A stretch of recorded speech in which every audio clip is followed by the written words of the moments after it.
When you get to my age, there's a lot of life to sort of pick from. Maybe because we're getting a little bit older, you start to look back a little further. And you do start to look at what things were and how they were yesterday. But you're actually painting for today.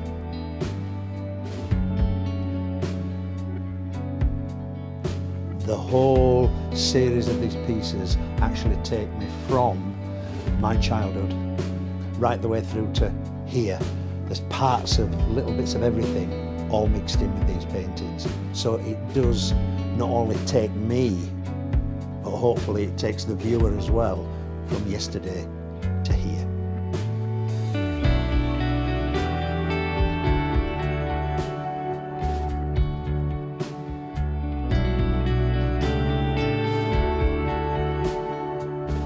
I had a wonderful childhood, right? It was so nice.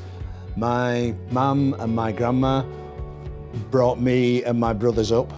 Even though we didn't have a great deal, you didn't know that you didn't have a great deal at that moment in time. You thought that that's what everybody was. And we used to get up on a morning, go out, play out, go to school, do everything that kids do, and everything were absolutely fine. And we was taken care of, and we had a warm home.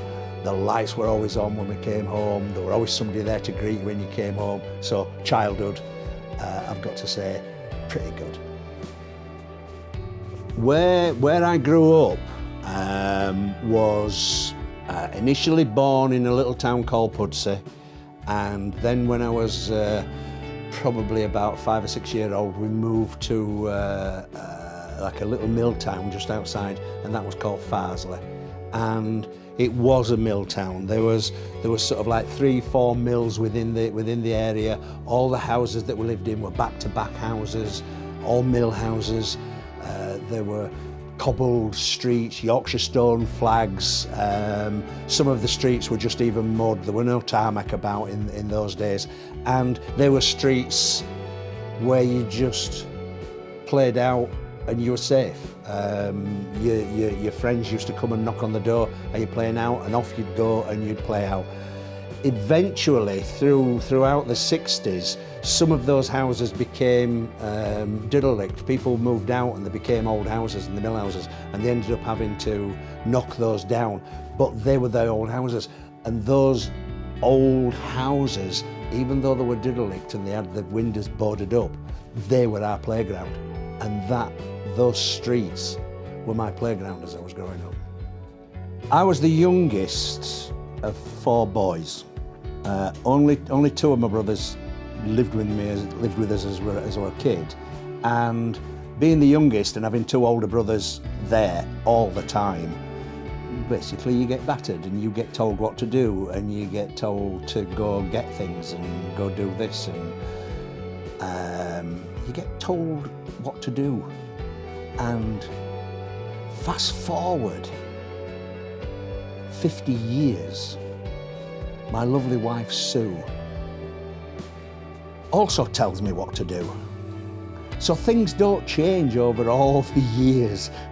I'm still basically being organised, but I wouldn't want it any other way.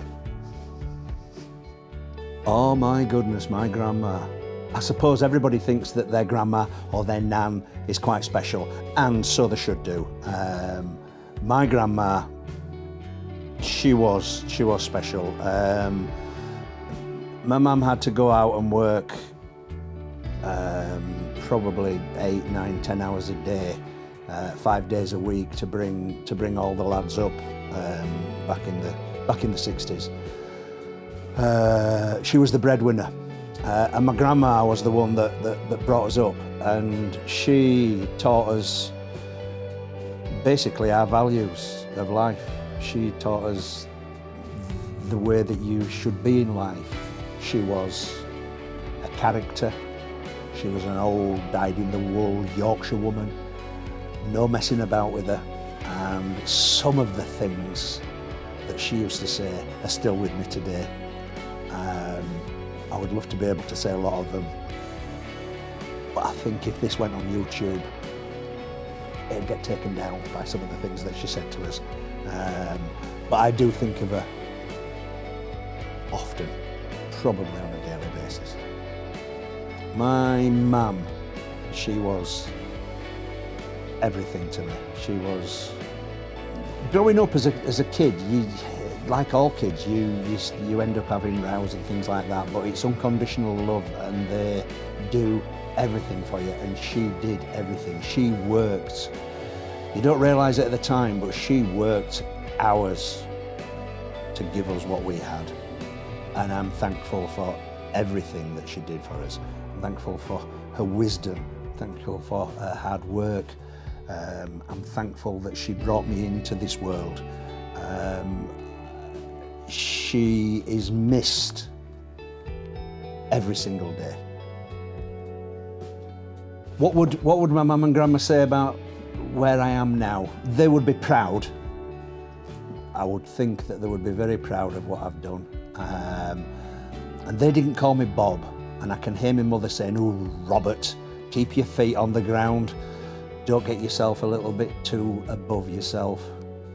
And it's that humble way of thinking. It's that work ethic. They were a different generation to what we are, and they just had a different way of thinking about things. I think they would be pleased. I'm almost sure they would be pleased. And my mum could talk as much as I do. And if she was in a gallery, oh my goodness, she would love every minute with the collectors and the people who are buying my work. She would probably take credit for the majority of it, to be honest with you.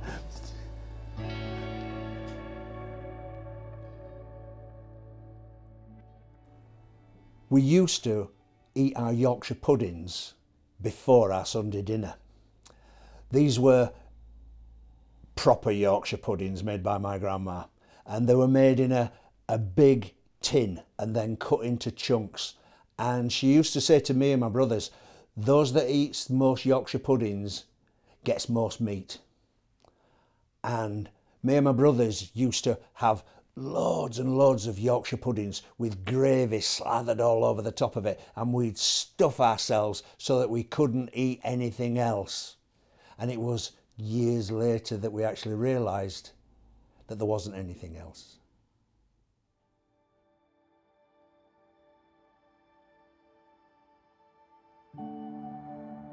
My lovely wife Sue, she is the backbone not only of me but of the entire family. She's actually got on her glasses case, it says Queen Bee, and that's what she is. She's the queen of the kids, she's the queen of the whole family. She is the centre point of the whole thing. Me and Sue have been together now, we're into our 43rd year together. I can't remember, I couldn't imagine being without her. She is everything. She organises and sorts everything out and allows me to just do what I do, what I think I do best, which is the painting side of things. She allows me to concentrate on that, and she takes over everything else. She just does. She just does it. I love her.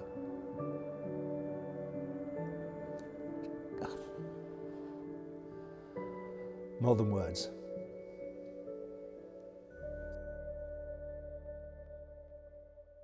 As kids, we always used to get new clothes at Whitsuntide.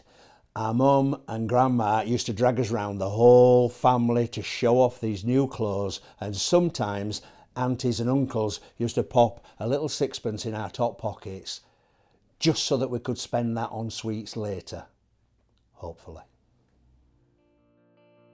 I always wanted to be an artist, and then growing up and getting jobs and working, over the years it didn't always pay to be just an artist, so I had to have lots of other jobs to allow me to continue painting. So over the years, initially my mother told me that I had to have a proper job and stop faffing about with the art lark. I became a master butcher through the apprenticeships, and that led on to, throughout my life, of actually owning a couple of butcher shops. But then, you know, times change, jobs change. I was a taxi driver for a while. Since being 22, 23-year-old, I've been self-employed. So I've been, all these jobs are just me inventing a job or doing a job to earn enough living and earn enough money to be able to continue painting. I became a Viking for nearly 14 years.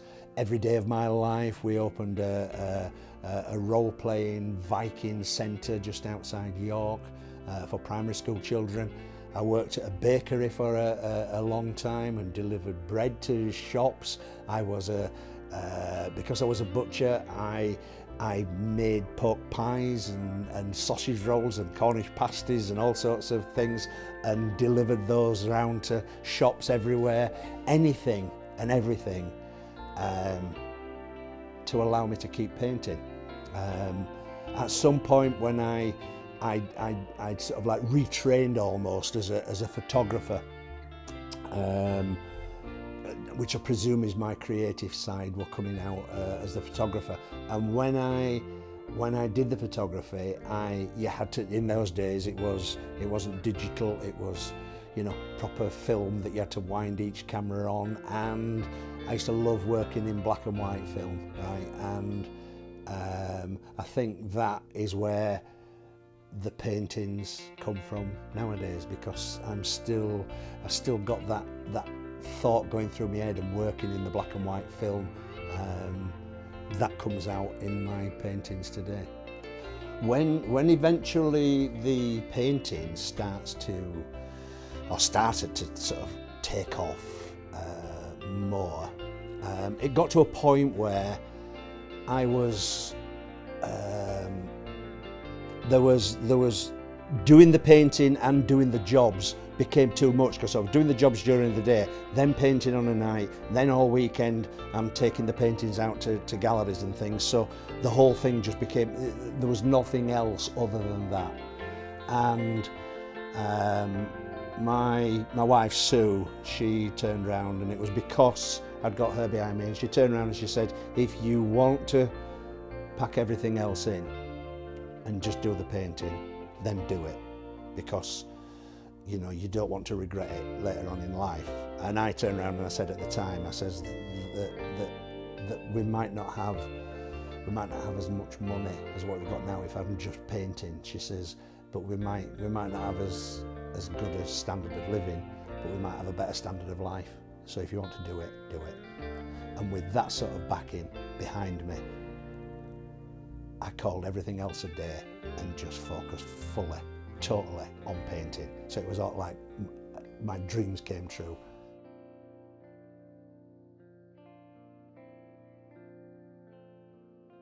I remember playing out in the snow until we was absolutely frozen, using socks on our hands instead of gloves. And then when we came in and stood in front of the open fire, our mum would say, "Don't stand too close, you'll get chilblains," whatever they were.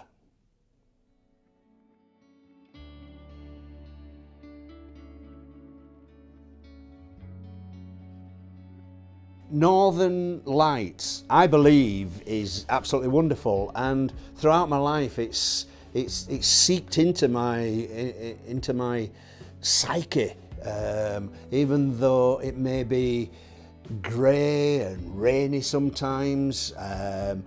You know, when the clouds come over, you know, both physically and metaphorically, it creates an atmosphere, and it's that atmosphere that I want to put into the pictures, that I try to put into my pictures, because it is literally sunk into my bones, it's sunk into my blood, it's where I come from, it's what is there in my head.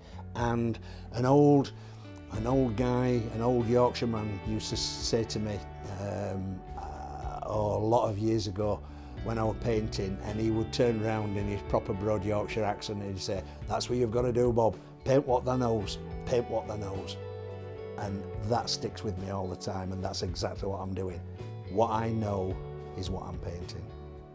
Then we do a show called Northern Lights in effectively my hometown is like, at that time, that's like a pinnacle of your career. It's like a museum show that's running for however long the piece runs for, whether it's 2 week, 3 week or such, and it's just a solo exhibition of your work, and people from all over the country are coming to see your work. That is just using words like amazing and you know, doesn't do it justice.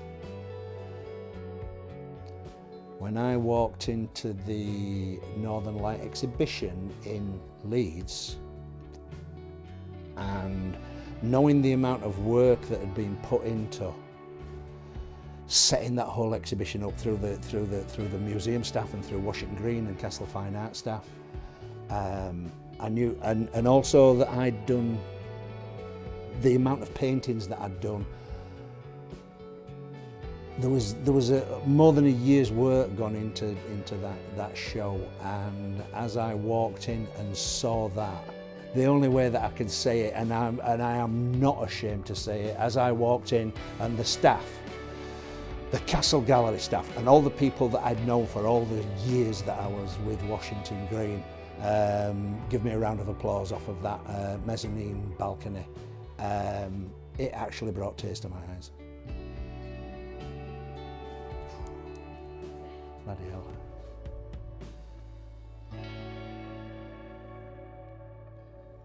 We all seem to remember chocolate wagon wheels being much bigger. Maybe that was because you had to wear NHS pink round glasses, a little bit like the Milky Bar Kid. And remember, he was strong and tough.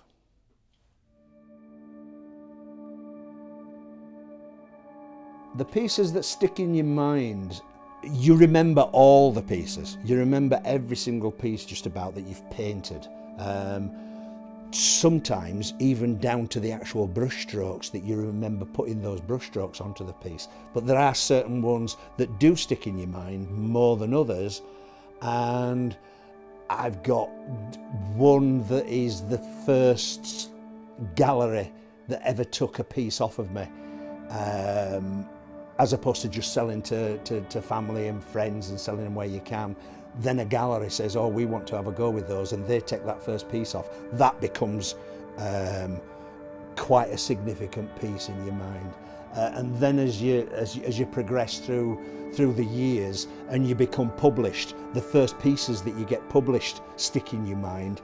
And then there's pieces that people out there that you're painting for, that you paint these pieces and it captures the public's imagination and people's imagination, and they love this particular piece, and it becomes so popular that they're the ones that stick in your mind. As I'm going through the years and becoming the first published pieces, which was with Washington Green in 2006 was the summer exhibition, they stick in my mind. And then as time's gone on, there's a piece called The Passion that was just a load of kids stood in front of a football post. That really, that was one of the first pieces that actually had a whole narrative running through the piece. It had a whole story behind it, and that led on to another quite poignant piece, which was Field of Dreams, and it was kids chalking on the wall, and they're really poignant pieces that stand out in my mind. I think it's a wonderful thing that that you actually get a style. And back in the day, that's what I think all artists sort of like strive towards.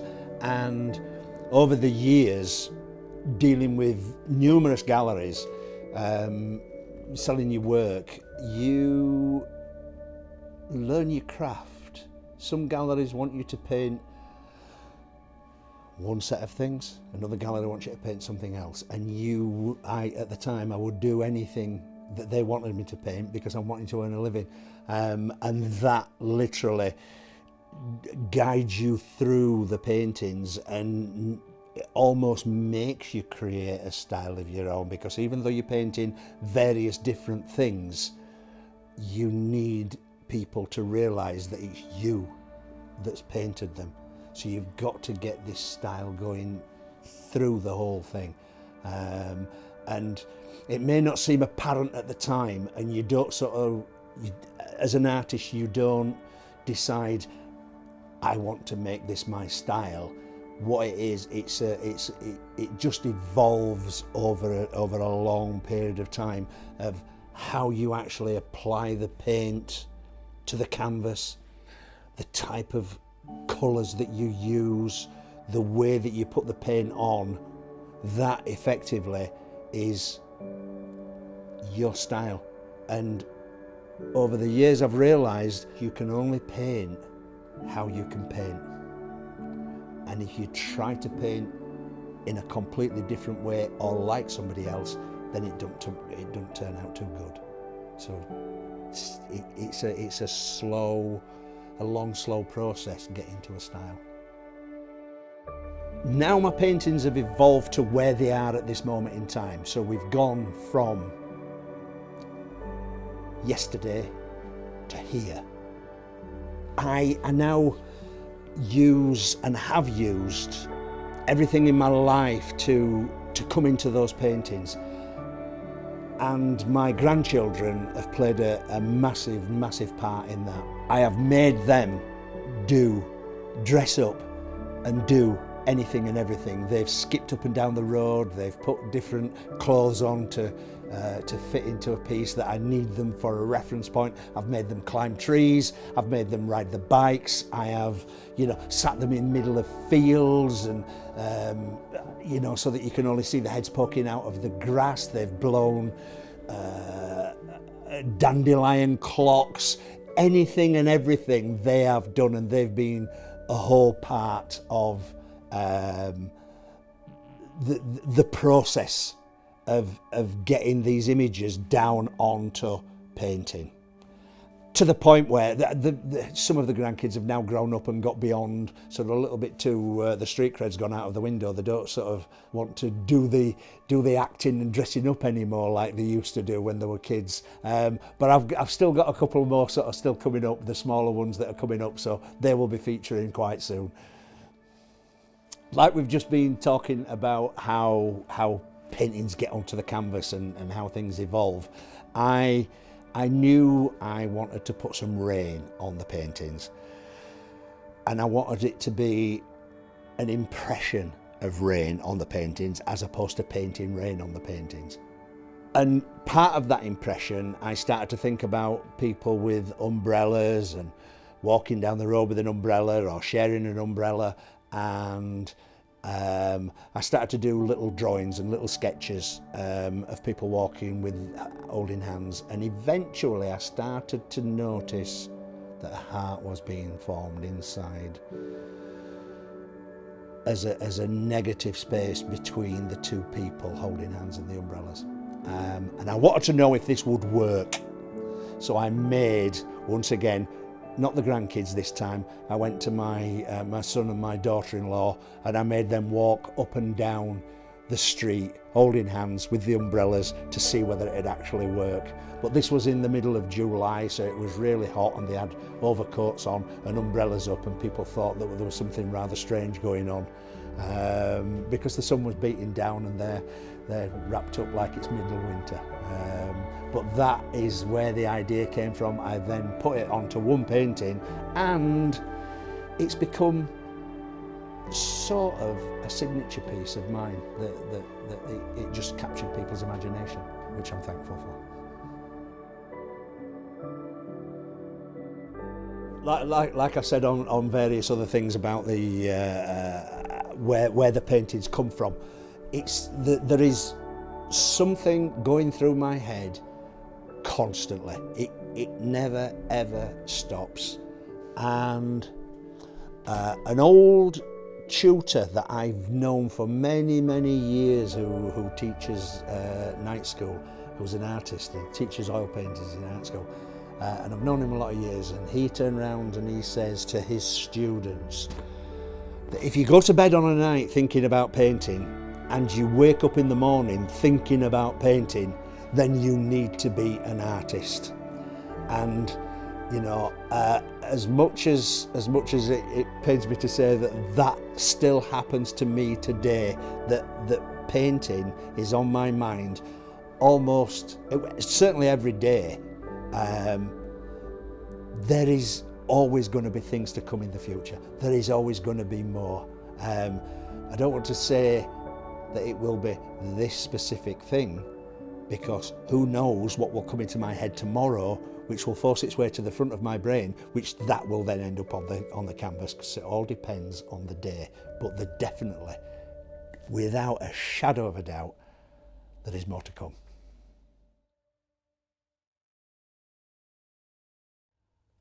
I remember when the fair came to town, with the unmistakable smell of hot dogs and candy floss and fried onions, the light from the rides blazing into the night, with the dodgems, waltzer ride, kiddie cars and hooker duck stall were left behind as the music blasting out from the speedway ride lured us in. Standing up against the sidebars doing our best James Dean impression, trying to look cool as we hung on for dear life, and the guy shouted through the music, "Do you want to go faster?" That part of your life did indeed go faster as you got onto the next ride, the roller coaster of life, which has many high points, too numerous to mention all. But the best bits for me include marriage, kids, grandkids, and now great grandkids. And like I say, from yesterday to here.